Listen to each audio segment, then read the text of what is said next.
விருதுநகர் மாவட்டம் கிருஷ்ணன் கோவிலில் கல்விப் பணியில் கடந்த 34 ஆண்டுகளாக சிறப்பாக சேவையாற்றி வரும் BPMM கல்வி நிறுவனங்கள், கலை மற்றும் அறிவியல் கல்லூரி, பொறியியல் கல்லூரி, நர்சிங் கல்லூரி, கல்வியியல் கல்லூரி உள்ளிட்ட பல்வேறு கல்வி நிறுவனங்கள் ஒரே வளாகத்தில். அடங்கா சிறுத்தைகளே, உங்கள் எழுச்சியை கண்டு நான் மகிழ்ச்சி அடைகிறேன். தம்பி, இது சவுண்டு கொஞ்சம் நல்லா வைப்பான். சவுண்ட் சிஸ்டம் யார் வச்சிருக்கா? மழை பெய்யும் என்கிற அச்சம் இருக்கிறது. நீங்கள் ஒத்துழைத்தால் தான் மாநாடு சிறக்கும். மேடையில் ஏறுவதற்கு தயவுசெய்து யாரும் முயற்சிக்க வேண்டாம். ஏற்கனவே 234 மாவட்ட செயலாளர்கள், மண்டல பொறுப்பாளர்கள், மாநில பொறுப்பாளர்கள் என்று 500 பேருக்கு இங்கே மேடையில் இருக்கைகள் போட்டிருக்கிறோம். அவர்களை எல்லாம் நாம் புதிய பொறுப்பாளர்கள் என்கிற முறையில் அறிமுகப்படுத்த வேண்டும் என்றுதான் திட்டமிட்டோம். மழை பெய்யும் நிலையில் விரைந்து நிகழ்ச்சியை முடிக்க வேண்டியிருக்கிறது. தமிழக முதலமைச்சர் மாண்புமிகு ஜோசப் விஜய் அவர்கள் அனுப்பியிருக்கிற வாழ்த்து செய்தியை உங்களிடையே நான் வாசிக்கிறேன். விஜய், தலைவர், தமிழக வெற்றி கழகம், தேதி 16/8/2026. அன்பிற்கினிய அண்ணன் திரு தொல் திருமாவளவன் அவர்களுக்கு வணக்கம். தமிழ் தேசிய எழுச்சி மாநாடு வெற்றிகரமாக நடைபெற எனது உணவார்ந்த வாழ்த்துக்களை தெரிவித்துக் கொள்கிறேன். திராவிடமும் தமிழ் தேசியமும் இந்த மண்ணின் இரு கண்கள் என்று தமிழக வெற்றி கழகத்தின் முதல் கொள்கை விளக்க மாநாட்டிலேயே அறிவித்தோம். எங்கள் செயற்குழு நிறைவேற்றிய தீர்மானத்தில் ஈழத்தமிழர்களுக்கான நிரந்தர அரசியல் தீர்வை உருவாக்க பொது வாக்கெடுப்பு நடத்த வேண்டும் என்று வலியுறுத்தியுள்ளோம். மேலும் பேரறிஞர் அண்ணாவின் இருமொழி கொள்கையே தமிழகத்தின் உறுதியான மொழிக் கொள்கை என்று அறிவித்துள்ளோம்.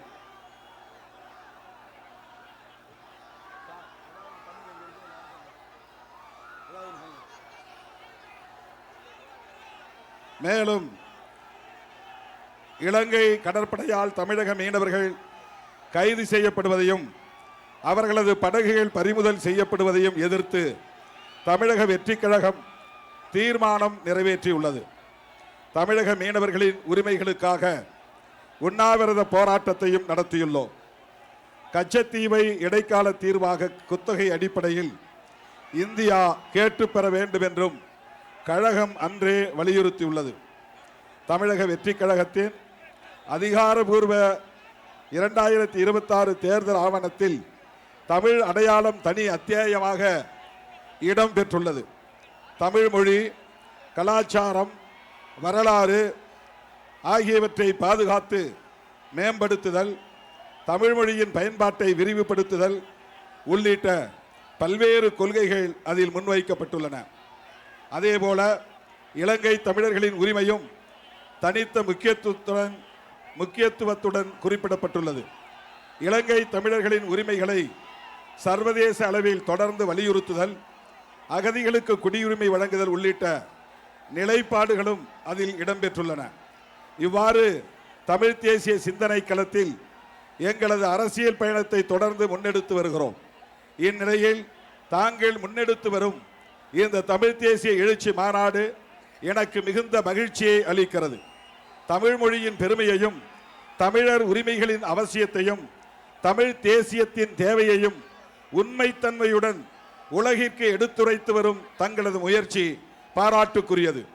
மேலும் இம்மாநாடு தமிழ் சமூகத்தின் எதிர்காலம் குறித்த ஆழமான சிந்தனைகள், ஆக்கப்பூர்வமான விவாதங்கள் மற்றும் புதிய கொள்கை நோக்கங்கள் உருவாகும் ஒரு முக்கியமான தளமாக அமையும் என நம்புகிறேன்.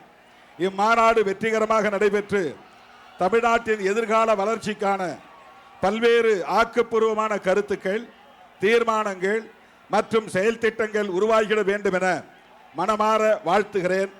இம்மாநாட்டின் முடிவுகள் தமிழ் சமூகத்தின் முன்னேற்றத்திற்கு புதிய திசையை அமைக்கட்டும். தமிழும் தமிழரும் உயரட்டும். தமிழ்நாடு வளம் பெறட்டும். அன்புடன் விஜய். தமிழக முதல்வர் வாழ்த்து செய்தி அனுப்பியிருக்கிற தமிழ்நாடு முதலமைச்சருக்கு எனது நெஞ்சார்ந்த நன்றி. அடுத்து சூப்பர் ஸ்டார் ரஜினிகாந்த் அவர்கள் அனுப்பியுள்ள வாழ்த்து செய்தி.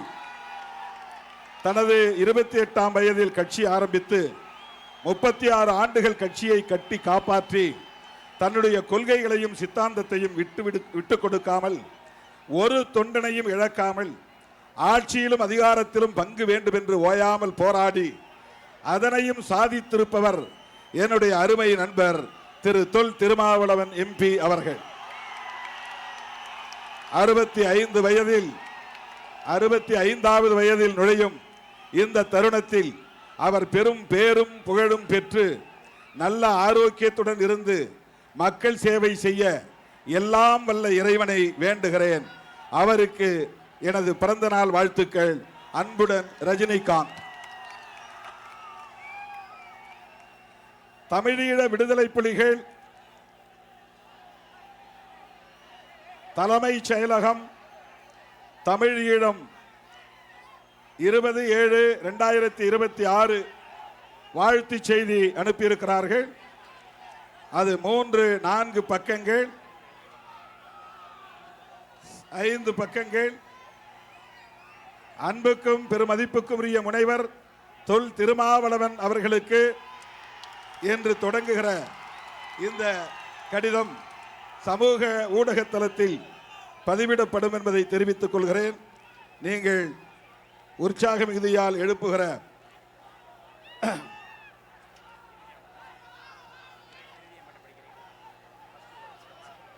ஈழத் தமிழர்களின் அரசியல் எதிர்காலம் தொடர்பாகவும் வரலாற்று பின்னணியையும் தமிழர் அரசியல் பயணத்தையும் கருத்தில் கொண்டு வரலாற்று சிறப்பு மிக்கதுமான இந்த காலகட்டத்தில் ஈழத் தமிழர்கள் மீது நடத்தப்பட்ட இன வன்முறைகள் தொடர்பாகவும் சர்வதேச வல்லாதிக்க சக்திகளால் எமது விடுதலை போராட்டம் தோற்கடிக்கப்பட்டது தொடர்பாகவும் தாங்களுக்கு நாங்கள் நினைவூட்டிக் கொள்வது என்னவென்றால், இன்றைக்கு சுமார் 16 ஆண்டுகள் ஆகியும் ஈழ விடுதலை போராட்டத்தில் கொல்லப்பட்ட எமது உறவுகளின் நீதி மறுக்கப்பட்டு இன்று வரையும் தமிழினம் பெரும் அடக்குமுறைகளுக்கு ஆளாக்கப்பட்டே வருகிறது என்று இந்த நெடிய தமிழ் வாழ்த்து செய்தி இடம்பெறுகிறது.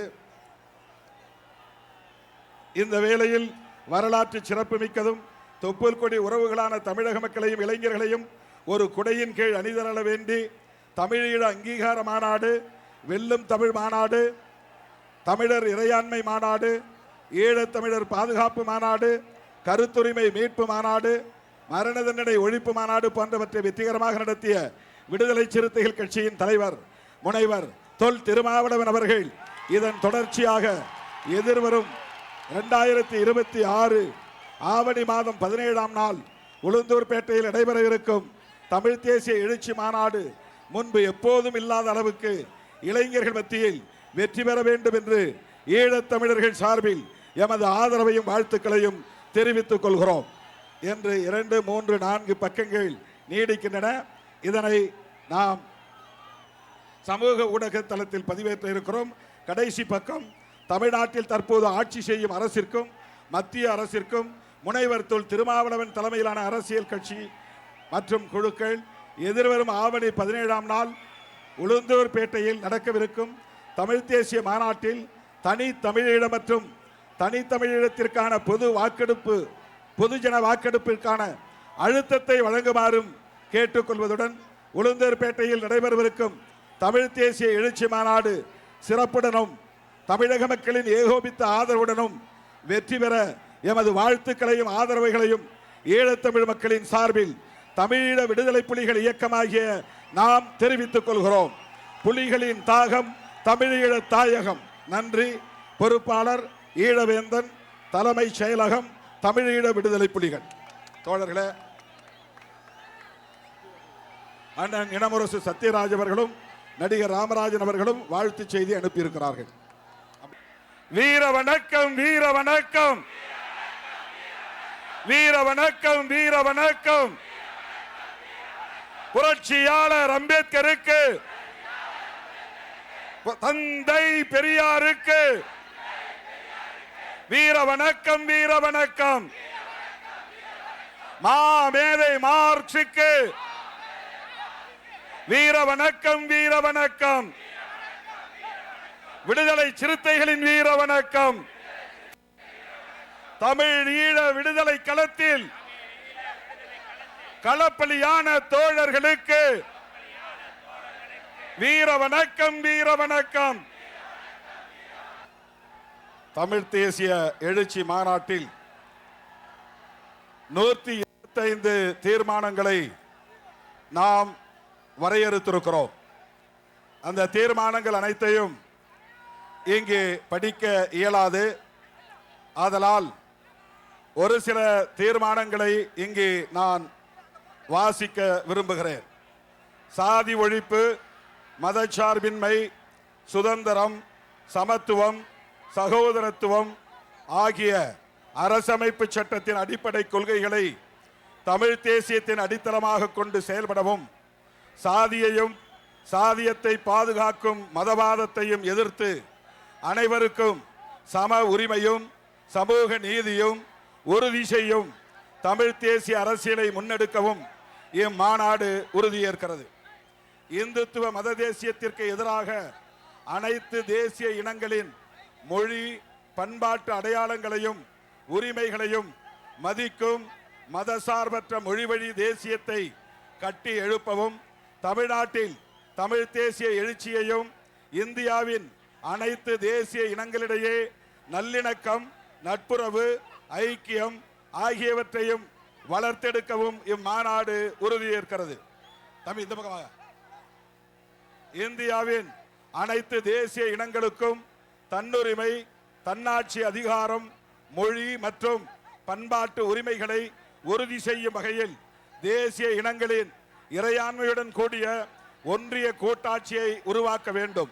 மாநிலங்களின் உரிமைகளையும் அதிகாரங்களையும் பறிக்கும் மையப்படுத்தப்படும் போக்கை தடுத்து அரசமைப்பு சட்டத்தின் கூட்டாட்சி கோட்பாட்டை வலுப்படுத்த ஒன்றிய அரசை இம்மாநாடு வலியுறுத்துகிறது. தமிழர்களின் மொழி உரிமை, இன உரிமை, பண்பாட்டு உரிமை, பொருளாதார உரிமை மற்றும் அரசியல் உரிமைகளை பாதுகாக்கும் வகையில் தமிழ்நாட்டுக்கு உண்மையான மாநில சுயாட்சியை உறுதி செய்ய வேண்டும். கல்வி, பொருளாதாரம், நிர்வாகம், கலை, இலக்கியம், பண்பாடு உள்ளிட்ட அனைத்து துறைகளிலும் மாநிலங்களின் அதிகாரத்தை விரிவுபடுத்தும் அரசமைப்பு சட்டத்தை திருத்தங்களை மேற்கொள்ள ஒன்றிய அரசை இம்மாநாடு வலியுறுத்துகிறது. ஒரே தேசம், ஒரே மதம், ஒரே கலாச்சாரம், ஒரே அரசு, ஒரே ஆட்சி, ஒரே கட்சி என்கிற ஆதிக்க அரசியலை நிராகரித்து மதசார்பற்ற சமத்துவ ஜனநாயக இந்தியாவை கட்டி எழுப்பவும், பிற மொழி பிற இன மக்களை பகையாக கருதாமல் அனைத்து தேசிய இனங்களின் எழுச்சிக்கும் ஐக்கியத்திற்கும் துணை நின்று கூட்டாட்சி ஜனநாயகத்தை வலுப்படுத்தவும் இம்மாநாடு உறுதியேற்கிறது. இப்படி 125 தீர்மானங்கள் அரசமைப்பு சட்டம்,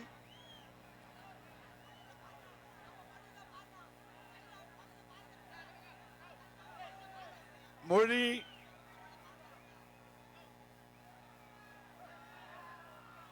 கல்வி, ஆளுநர் உள்ளிட்ட தமிழீழம் உள்ளிட்ட பல்வேறு தீர்மானங்களை நாம் நிறைவேற்றியிருக்கிறோம். அதில் இலங்கை அரசு புதிதாக வரையறுக்க உள்ள அரசியலமைப்பு சட்டம் கடந்த 77 ஆண்டுகளாக தமிழர்கள் எதிர்கொண்டு வரும் இன பாகுபாடு, அரசியல் உரிமை மறுப்பு, நில ஆக்கிரமிப்பு, திட்டமிட்ட சிங்கள குடியேற்றம் மற்றும் தமிழர்களின் பாரம்பரிய அடையாள சிதைப்பு ஆகியவற்றை மேலும் தீவிரப்படுத்தும் வகையில் அமையும் என்கிற அச்சம் ஈழத் தமிழர்களிடையே மேலோங்கியுள்ளது. குறிப்பாக முழுமையான ஒற்றையாட்சி முறையை திணித்து தமிழ் மக்களின் வாழ்வுரிமைகளை முற்றாக சிதைக்கும் நோக்கில் அச்சட்டம் வடிவமைக்கப்பட இருப்பதாகவும் தெரிய வருகிறது. இந்நிலையில் தமிழ் மக்களின் ஜனநாயக உரிமைகளை பாதுகாக்கும் வகையில் அச்சட்டம் அமைந்திட வேண்டும் என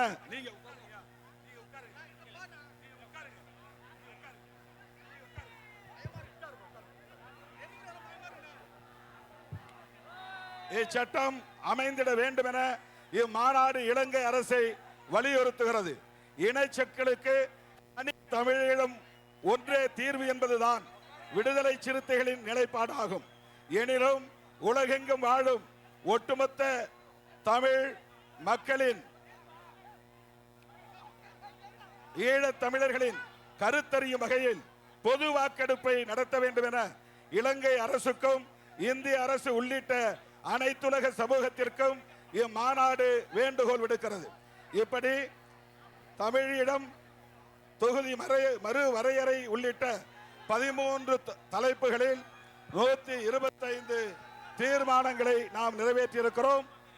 இந்த தீர்மானங்களை நிறைவேற்றும் வகையில் அனைவரும் கைகளை தட்டி வரவேற்குமாறு கேட்டுக்கொள்கிறேன்.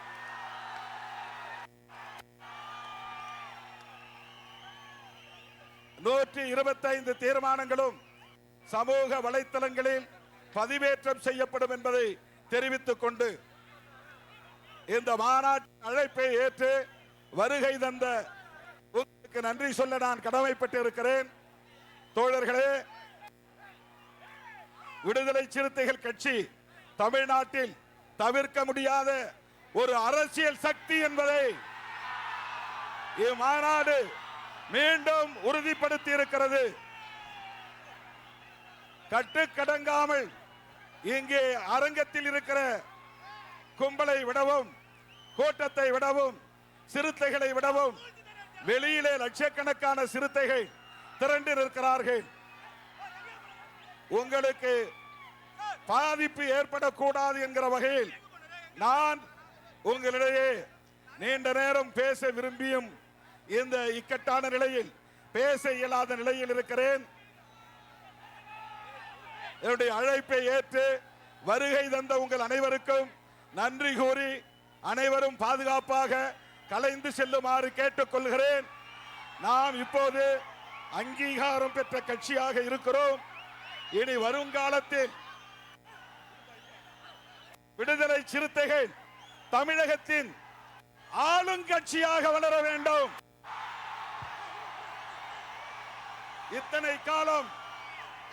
இத்தனை காலம் ஆளுங்கட்சியோடு நாம் கூட்டணி வைத்தோம். திமுக ஆளும் கட்சி, அதிமுக ஆளும் கட்சி, காங்கிரஸ் ஆளும் கட்சி, இன்றைக்கு ஆளுகிற முதலமைச்சர் அன்பு சகோதரர் ஜோசப் விஜய் அவர்களோடு நாம் கூட்டணி வைத்திருக்கிறோம். விடுதலை சிறுத்தைகளும் தமிழக வெற்றி கழகமும் இன்னைக்கு இந்த களத்தில் தமிழக அரசியல் களத்தில் இணைந்தே பயணிக்கும். விடுதலை சிறுத்தைகளும் ஆளும் கட்சியாக பரிணமிக்கும். அனைவருக்கும் நன்றி கூறி விடைபெறுகிறேன். நன்றி, வணக்கம்.